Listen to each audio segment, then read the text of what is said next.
Bonjour, chers choisis de Jésus. Encore aujourd'hui, c'est dans la joie que je prends du temps avec vous afin que nous puissions réfléchir ensemble sur l'essence profonde de notre vie. Je veux d'abord revenir sur les points qu'on a vus ensemble la semaine dernière où nous avons pris conscience que la plus grande puissance au monde, c'est Jésus Eucharistie.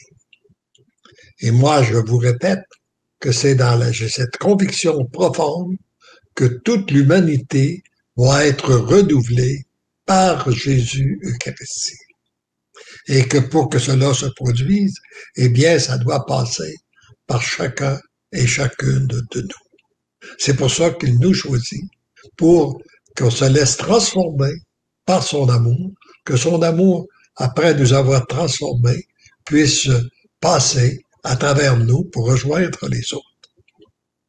Or, et ce que nous avons de plus précieux pour favoriser cette relation avec notre Dieu, c'est notre temps. Il est important de s'arrêter à réfléchir. Que faisons-nous de notre temps? De quelle façon utilisons-nous notre temps? Et ça me rappelle une des premières réflexions que j'avais eues avec mon moine cistercien qui m'accompagnait. Je dis mon moine parce que c'était mon conseiller spirituel que j'aimais bien. Et un jour, alors que j'étais en pleine activité dans mes affaires, et un jour, je vais passer quelques jours à la trappe au corps, et je lui dis, moi, le problème que j'ai, c'est que je manque tout le temps de temps. Je n'ai pas assez de temps dans ma vie pour faire ce que je voudrais réaliser. Alors lui de me répondre avec sa sagesse, puis un petit sourire, moi, un type qui manque de temps, je comprends pas ça. Oh, ben non. Il dit, Dieu nous a donné, chacun de nous, 24 heures. On a 24 heures par jour, tous les jours. Bon. Alors, regardons un peu ce qu'on doit faire dans notre 24 heures. Premièrement, on peut le diviser en trois. Il y a trois grandes parties dans notre vie. Il y a la partie du travail, il y a la partie du repos, puis il y a la partie de la préparation des choses personnelles, la nourriture, la toilette, etc. Bon. Alors, il dit, si on regarde dans chacune des journées, normalement, si on sait qu'on nous avons besoin de travailler, normalement, 7 heures de travail, ça pourrait être raisonnable. Si on faisait ça chaque jour, 7 heures de travail, ça devrait nous permettre de pouvoir gagner notre vie, puis ça peut être suffisant. Bon. 7 heures de repos, c'est encore suffisant, normalement, quand on est encore jeune et puis qu'on est en forme, 7 heures de repos, ça peut être suffisant. Et 7 heures pour manger, se nourrir, faire notre toilette, prendre sa douche, lire un peu, se tenir au courant de certaines activités. Bon, alors on a encore 7 heures. Et là, ça fait, donc nous avons 21 heures de temps à consommer à chaque jour. Mais ça nous donne 3 heures de plus pour disposer selon ces différentes priorités de notre vie, selon les besoins dans lesquels nous nous retrouvons à différentes époques de notre vie. Alors si, par exemple, je suis dans une période où je suis fatigué, plus fatigué, j'ai des problèmes de santé, j'ai besoin de plus de repos que 7 heures, eh bien, je peux ajouter ces 3 heures-là à mon repos. Si je suis dans une période où je dois travailler plus, comme moi, par exemple, qui a démarré une entreprise et tout ça, ben là, je dois travailler plus, je peux y consacrer, au lieu de 3 heures, je peux y consacrer 10 heures. Et si je suis dans une période où que mon repos va bien, le travail va bien, ben je peux m'accorder 3 heures de plus pour les loisirs, la détente, la bonne lecture et tout ça. Alors donc, on a le temps. Maintenant, c'est que faisons-nous de notre temps? Et c'est récemment, cette semaine, je réfléchissais à ça, je demandais à l'Esprit Saint de m'inspirer.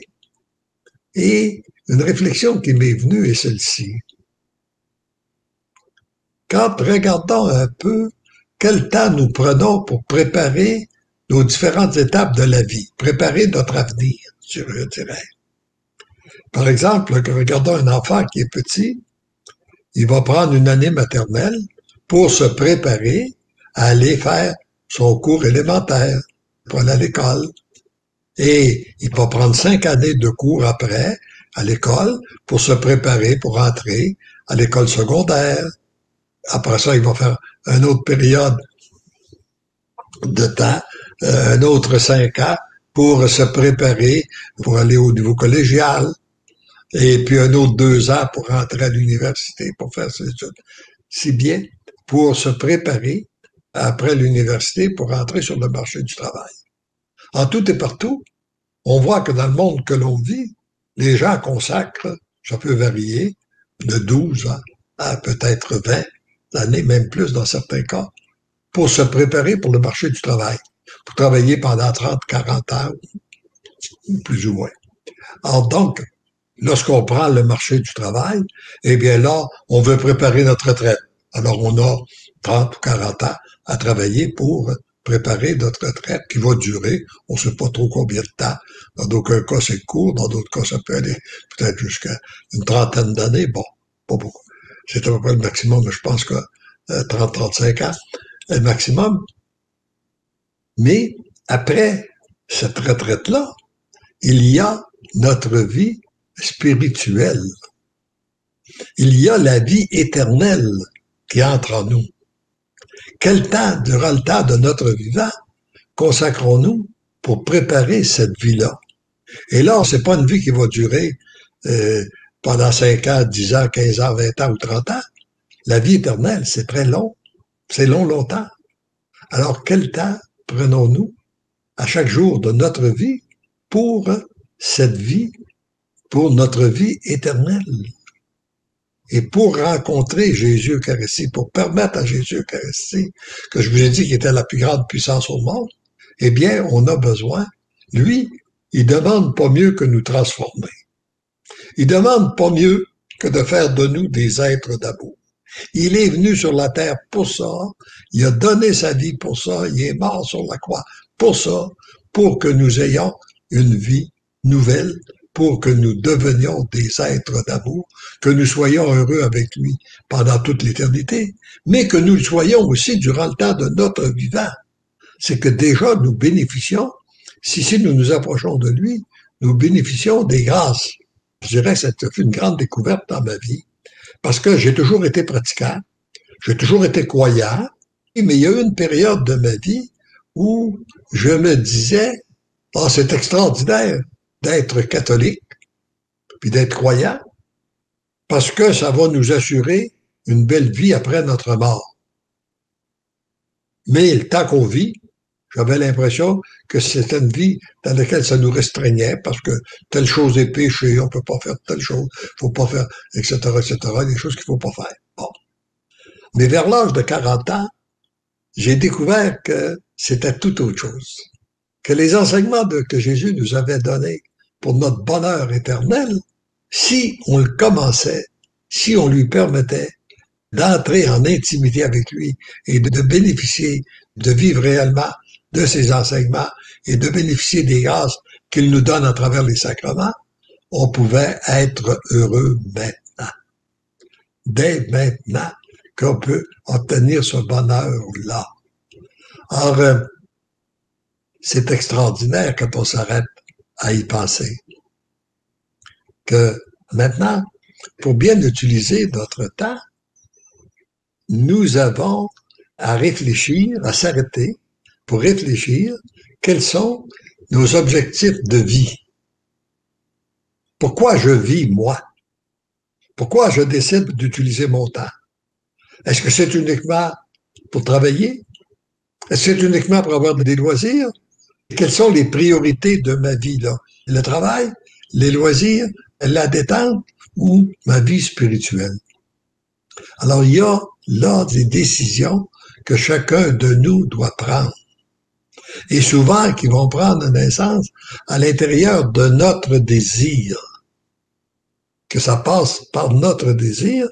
Et puis, moi, je vous recommanderais, il est bon de l'écrire. De dire, par exemple, moi, de quelle façon que je veux utiliser mon temps. Nous allons bientôt, dans un mois, là, un peu plus, nous allons changer d'année. Il y a souvent des résolutions qui se prennent. Ça pourrait être une belle résolution à prendre, là, à la préparation de la nouvelle année. De dire, moi, dans l'année 22, là, quelle est la priorité de ma vie? Ou de quelle façon que je veux utiliser mon temps? Quel temps je veux donner pour m'approcher du Seigneur, pour me laisser transformer par lui? À chaque jour, ou à chaque semaine, ou à chaque mois. Enfin, quel temps?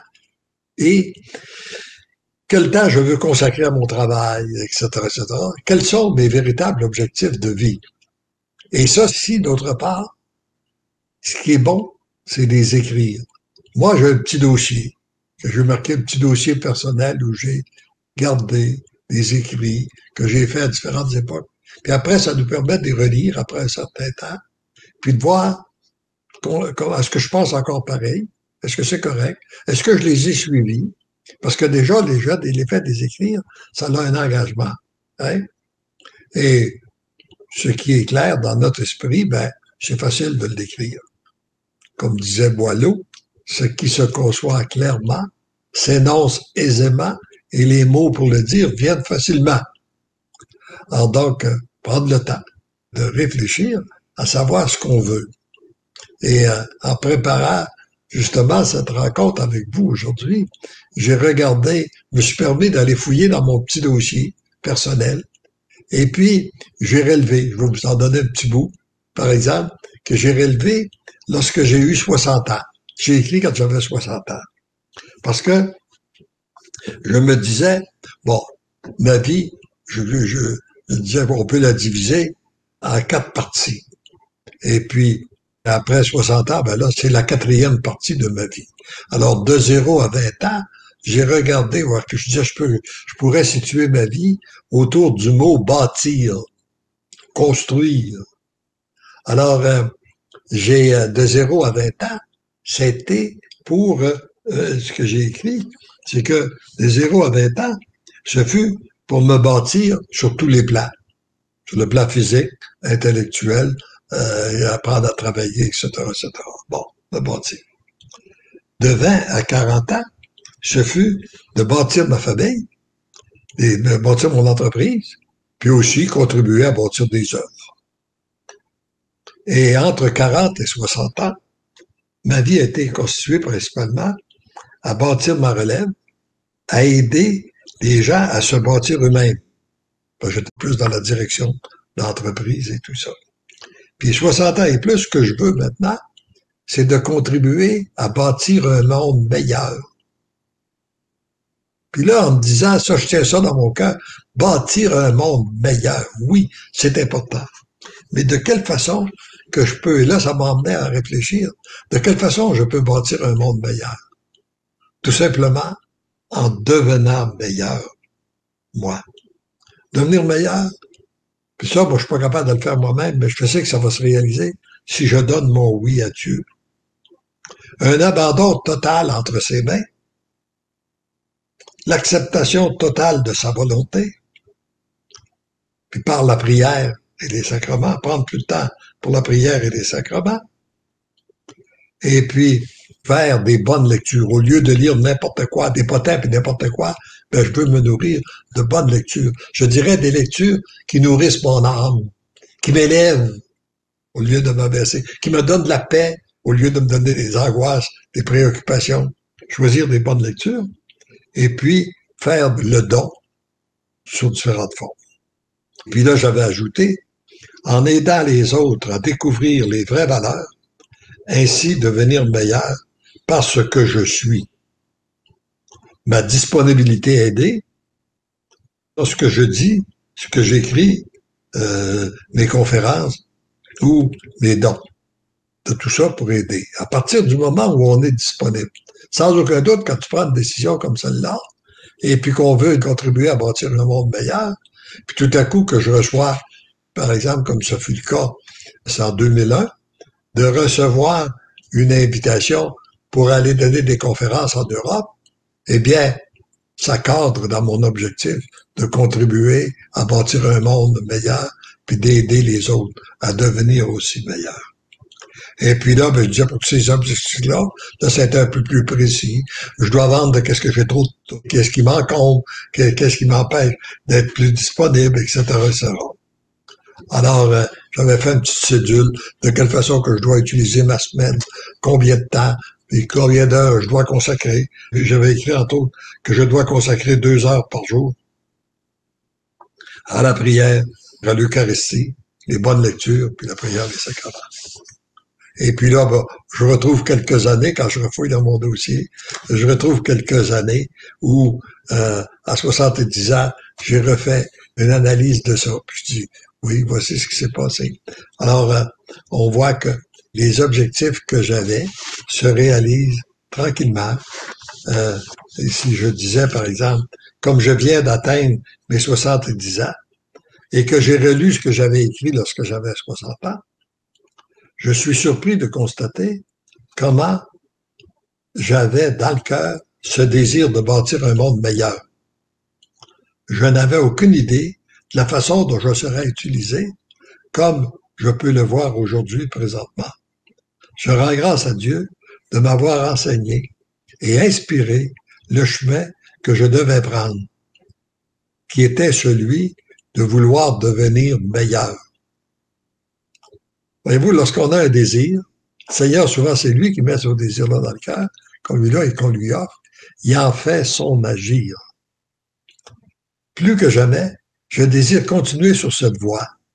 Je ne cesse de le remercier, de le louer, de lui rendre grâce pour la grande faveur qu'il m'accorde, sans aucun mérite de ma part. Je lui demande cette grâce de l'abandon total entre ses mains, d'accepter tout ce qu'il voudra pour moi d'ici la fin de mes jours, en n'ayant aucune attente pour moi. Ça, c'est important dans le don. Justement, j'en parlais ce matin. Nous en échangeons ce matin dans notre petit déjeuner. Il y a eu des très belles réflexions qui se sont données sur l'importance, ce qu'est l'amour. D'abord, la difficulté qu'on a de trouver les mots pour le définir, mais c'est un abandon total, c'est un don total de soi aux autres. Et c'est un don inconditionnel qu'on fait de notre personne, de notre temps, de nos valeurs. Et une bonne façon que le Seigneur m'a enseigné, c'est de ne pas avoir d'attente. Pas avoir d'attente, pas avoir d'exigence, être là, tout simplement parce que le Seigneur veut qu'on le soit et d'être disponible à donner sans exiger. Puis quand on s'attend pas à rien, qu'on n'a pas d'attente, eh bien, on n'a pas de déception. Ça nous permet de continuer à donner. Parce qu'on a des attentes, puis qu'on donne, puis qu'au lieu d'avoir de la gratitude, on a l'impression d'être payé par de l'ingratitude ou des conflits ou différentes difficultés qui se rencontrent sur notre route. Eh bien là, on ne veut plus donner. Alors, voyez-vous, c'est ce qu'on se bloque, tout simplement. Alors que quand on n'a pas d'attente, on ne reçoit pas de gratitude, même on reçoit de l'ingratitude. On te l'offre, Seigneur. Toi, tu as donné ta vie, puis on t'a crucifié. Alors moi, ils peuvent même me crucifier un petit peu. Comment est-ce que c'est qu'ils me lapideront un peu? C'est rien comparé à ce que toi, tu as vécu. Mais finalement, parfois, ben, quand on en reçoit, ben là, on est surpris. Ça nous permet de rendre grâce à Dieu parce que il y a quelqu'un qui nous remercie. Et d'autre part, apprendre aussi dans notre vie à être dans la louange, l'action de grâce. Là, je vois que le temps passe. J'aimerais tout de même partager avec vous la pensée de ce jour, qui est extraite du premier volume. On va en regarder un petit bout ensemble, pas tellement long, mais qui était à l'occasion de mon anniversaire de naissance, ou dans le message numéro 41. Mon cher petit, le plus beau des cadeaux que je puisse t'offrir pour ton anniversaire, c'est de te redire que tu as trouvé grâce à mes yeux. Oui, il n'y a pas de plus beau cadeau, de plus grand cadeau que de découvrir qu'on a trouvé grâce aux yeux de Dieu, qui a jeté son regard sur nous par amour pour nous. Et c'est merveilleux. Ce cadeau que le Seigneur m'a donné, quand je le relis, ça fait déjà 24 ans, 25 ans bientôt, je constate que je n'ai pas fini de le déballer.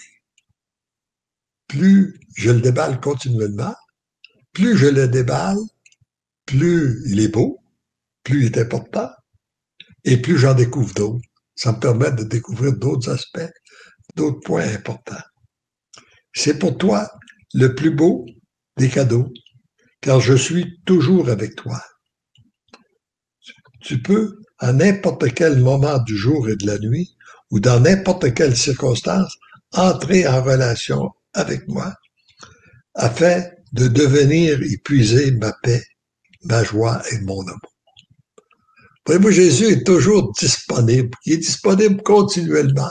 Il nous dit, n'importe quelle heure du jour, de la nuit, n'importe. Moi, il dit, moi, je suis toujours disponible. Viens avec moi. Viens te jeter dans mes bras. Prends le temps. Et ça, c'est le cadeau que Jésus veut vous donner, qui nous donne à chacun de nous, continuellement. Peu importe. Et finalement, là, il vient combler tous nos moments de nos temps libres. On peut les passer avec lui, prendre le temps pour l'Eucharistie, prendre un temps pour l'adoration, prendre un temps pour la prière, mais finalement aussi d'être continuellement en louange en action de grâce. On peut, comme m'avait dit quelqu'un à un moment donné qui m'avait marqué, ce qui est plus important qu'un tas de prière, c'est un état de prière. Être continuellement en état de prière pour lui rendre grâce. Oui, parfois, pour être capable de vivre cet état de prière, il faut lui dire des tas de prières. On a besoin de prendre beaucoup de temps pour la prière, pour entrer dans cet état de prière-là, mais être continuellement dans cet état de prière pour lui rendre grâce, le louer, le bénir. Et ça, c'est la plus belle prière qu'on n'a jamais finie. Moi, de la façon que je vois ça, là, lorsque nous sommes dans la louange et dans l'action de grâce, c'est comme si nous envoyions des grâces au ciel, puis qu'elles retombent sur la terre. Parfois sur les nôtres, parfois sur des gens autour de nous. Mais parfois on ne le voit pas, parfois on le voit. Mais l'important, c'est que c'est l'intimité. C'est qu'est-ce que ça vient changer en nous d'être, de vivre dans cet état de prière, d'une relation d'intimité avec notre Dieu. Et plus que jamais, dans le monde que l'on vit, nous avons besoin d'arrêter de regarder ce qui va mal dans le monde, d'arrêter de se nourrir de ce qui va mal dans le monde, d'arrêter de se nourrir de ce que fait le malin à travers le monde pour tourner notre regard vers Dieu. Accueillir son amour, se laisser transformer par son amour, permettre à son amour de passer à travers nous pour rejoindre les autres et le regarder agir, être témoin de son agir, lui rendre grâce. C'est un autre monde. C'est réellement un autre monde que nous vivons et nous sommes de plus en plus nombreux à le vivre et je suis sûr que toute la terre va être complètement renouvelée par Jésus. Je vous répète, la terre va être renouvelée. Notre Église va être complètement renouvelée aussi par Jésus Eucharistie. Et est-ce que nous, de notre part, nous lui donnons notre oui? La question qu'il faut se poser, est-ce qu'on lui donne notre oui? Et est-ce qu'on accepte de prendre assez de temps avec lui pour qu'il puisse nous transformer? Alors, j'arrête là. Je pourrais prendre un petit peu vos commentaires, puis on terminera avec un chant aussi là, que Letty va nous présenter. Oui, alors voilà. Oui, je te laisse la parole pour le lire, si tu veux, Nancy. Amen. Je crois que le temps actuel conduit à apprendre à agir avec les dons du Saint-Esprit et à découvrir et participer au déploiement de ces merveilles auprès de nos frères et sœurs durant ce temps que nous traversons. C'est juste et souvent pour arriver à notre impuissance, pour être témoin de la toute-puissance de Dieu. C'est beau, Caroline. Merci. Est-ce que vous m'entendez, Léandre? Oui, moi je t'entends très bien. OK, parfait. Et ici, Caroline a dit, heureusement, Léandre, beaucoup pensent comme toi et sont comme toi dans la façon de se donner là, au Seigneur. C'est beau. C'est beau. Merci. Merci de savoir ça. Puis merci de voir d'être de ceux et celles qui sont capables de voir l'agir de Dieu sur cette terre. Heureux sommes-nous. Aussi, il y a Mireille ici qui dit « Oh oui, arrêtons de regarder ce qui va mal dans le monde et tournons notre regard vers Dieu. Je crois aussi que notre monde sera renouvelé par Jésus. » C'est beau. Merci. Merci, oui. Et plus nous serons nombreux dans ces croyances, eh bien, plus le Seigneur rejoint d'autres personnes. Parfois, ça se fait dans l'invisible, sans même qu'on ait connaissance. Mais il faut que nous soyons aussi transformés par lui pour qu'il puisse passer à travers nous, pour rejoindre les autres. Alors, peut-être un dernier commentaire. Fabiola qui dit « Merci beaucoup, Léandre, pour l'enseignement de notre Seigneur. Si nous voulons, nous pouvons toujours trouver du temps pour être en présence de notre Seigneur d'amour dans la louange. Je prie 2 fois plus. Cela ne dépend pas de nous. » C'est beau. Peut-être juste un petit conseil en dernier. Il faudrait peut-être regarder si toutefois des personnes disent qu'il manque de temps pour la prière ou être en relation avec Dieu. Il faudrait peut-être s'interroger sur le temps qu'on prend avec la télévision ou Internet ou sur les journaux ou n'importe, qu'on passe à d'autres choses. Alors, est-ce que ce serait pas sage de couper du temps sur ce point-là pour en avoir, pour être avec Jésus? Et là, on écoute un chant, on termine. Et je vous dis, je vous redis, n'oubliez pas, vous qui m'écoutez là, parce que l'amour vous aime, vous devenez l'amour. Et moi, je sais que parce que l'amour m'aime, je deviens l'amour. Et ensemble, nous pouvons donc tous dire, parce que l'amour nous aime, nous devenons l'amour.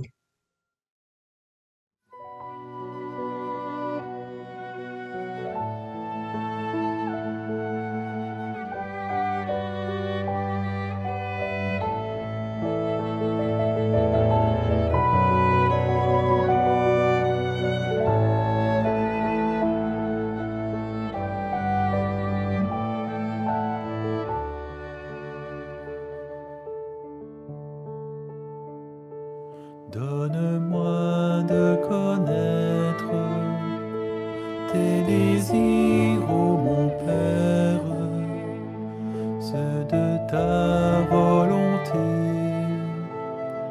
en ton intimité.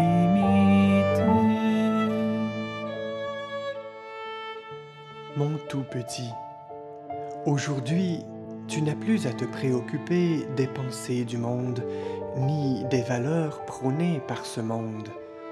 Ton unique objectif doit être celui d'accomplir la volonté du Père. Tu t'interroges souvent pour savoir comment accomplir sa volonté et comment la connaître. À cette question, il n'y a qu'une seule réponse: devenir un intime avec lui. Tu deviens un intime en passant du temps, et beaucoup de temps, en intimité avec lui.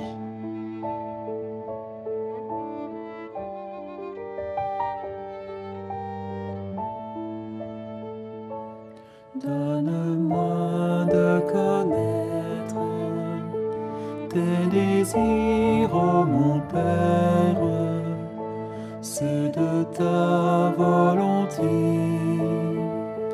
en ton intimité.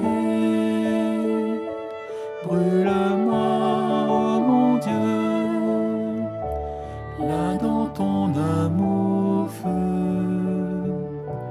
Brûle-moi, ô mon Dieu, là dans ton amour feu. Tes oui sans condition font disparaître les barrières, les blocages pour entrer dans son intimité. En reconnaissant ta faiblesse, ta vulnérabilité et ta petitesse, d'autres barrières disparaissent. En acceptant son amour, non seulement d'autres barrières disparaissent, mais tu deviens habité par son amour.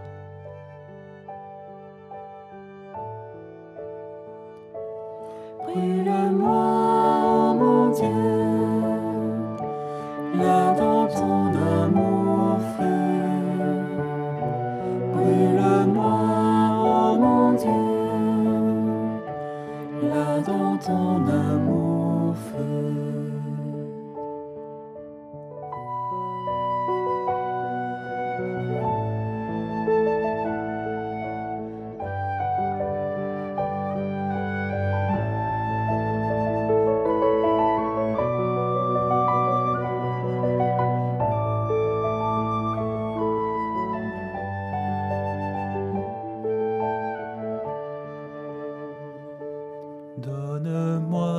de connaître tes désirs, ô mon Père, ceux de ta volonté, en ton intimité. Brûle-moi, ô mon Dieu, là dans ton amour feu. Brûle-moi, ô mon Dieu, là dans ton amour feu.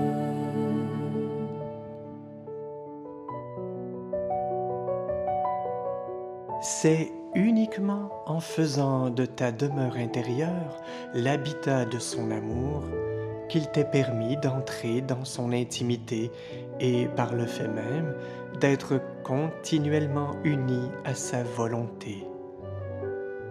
C'est ce qui fait de toi un être d'amour, capable d'accueillir son amour, afin qu'il te transforme et circule librement à travers toi, pour rejaillir sur d'autres personnes, non seulement dans l'invisible, mais aussi dans le visible.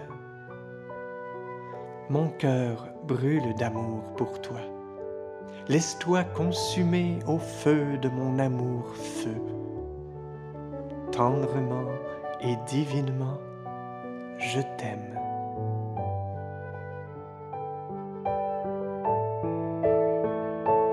Brûle-moi, ô mon Dieu, là dans ton amour feu. Brûle-moi, ô mon Dieu, là dans ton amour feu.